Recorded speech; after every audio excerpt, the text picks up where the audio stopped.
Please join me in warmly welcoming Mr. Kevin Tuerff.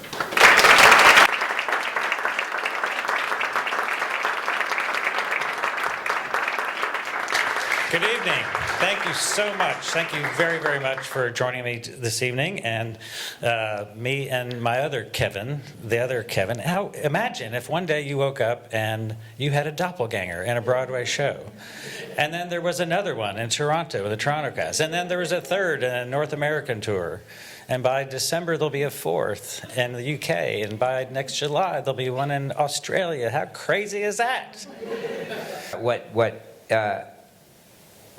going there the first time meant to you, going there the second time meant to you, and then the third time, and the idea that you got from the compassion that you received. Thank you. Yeah. What's not in the show is that after we were in Gander, we were on an Air France plane, and we went to the airport because we were the fourth plane in. We were fourth to go out. So in the middle of the night, we go to the airport, and they gave us a ticket to go to New York, and then we were going to transfer to Austin, Texas. But we were on this Air France plane, and after we went through security, which took hours, the pilot came out and said, Air France called, they want their plane back. We're taking you back to Paris.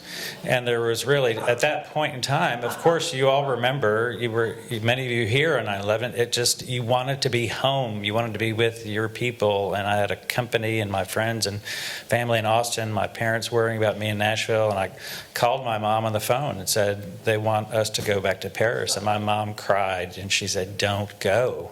Don't go. We just didn't know what was going to happen. Is it World War III breaking out right then? And so we did go back to Paris, and we were put up in a 2-star flea bag hotel with no food. And you'll read about how I had to steal food from somebody else's plate. The complete opposite of Gander. We should have just stayed with the kind people of Gander. But on the first anniversary of 9/11, I went back to Austin, and repeatedly you hear in the show, the characters, they say, don't worry about it. You would have done the same. You would have done the same. And that is, in fact, the golden rule. Chad helped me this year with Charter for Compassion. For International Golden Rule Day, we went to Central Park, and we interviewed people and asked them, what is the golden rule? Yeah. And treat others.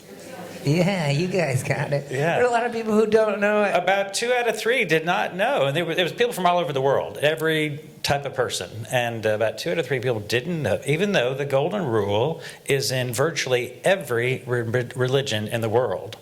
And so I'm on a mission to try to get more of the golden rule out there. And one thing one of the most fulfilling volunteer jobs I've ever had was working with them and their asylum program, where I didn't even know this, that you can fly to the United States, and then if you declare asylum, you are handcuffed, shackled on your feet, put into a uniform, and taken to a jail near Newark Airport. And our church has a program where we go out and visit these people who are there, and just to check on them, make sure they're okay, try to hold this corporate detention center accountable. And so in November of last year, I went out there and I met a man named Samuel. And he's from Africa, Western Africa. His life was in danger, and he had to leave. He had to leave his wife and 4 children behind. And he knew nobody in the United States, and he had no money.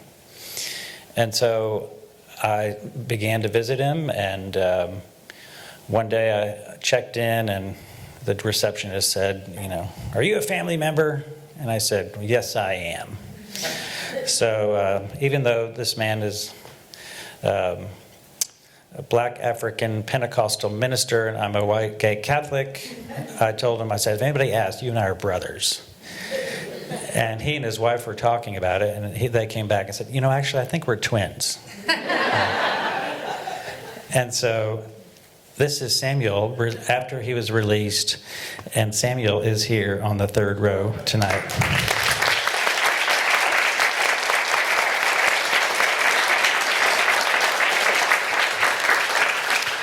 And this is how you welcome strangers. Just like the people in Gander did for me. You bring them to come from away, to kiss the fish. Stick a fish in their face, yeah. You take them to the Statue of Liberty, you see the immigrant statue, and then this is his pro bono attorney who's Jewish, so it really is a joke somewhere. Like a Pentecostal, a white gay Catholic, and a Jewish guy walk into a bar to celebrate asylum. And then this is one of my best friends, Jeanette Gutierrez, a 9/11 survivor, and she, when I was gone, she went and visited him in detention. She had never done anything like that before either. And then this was them meeting at the 9/11 memorial.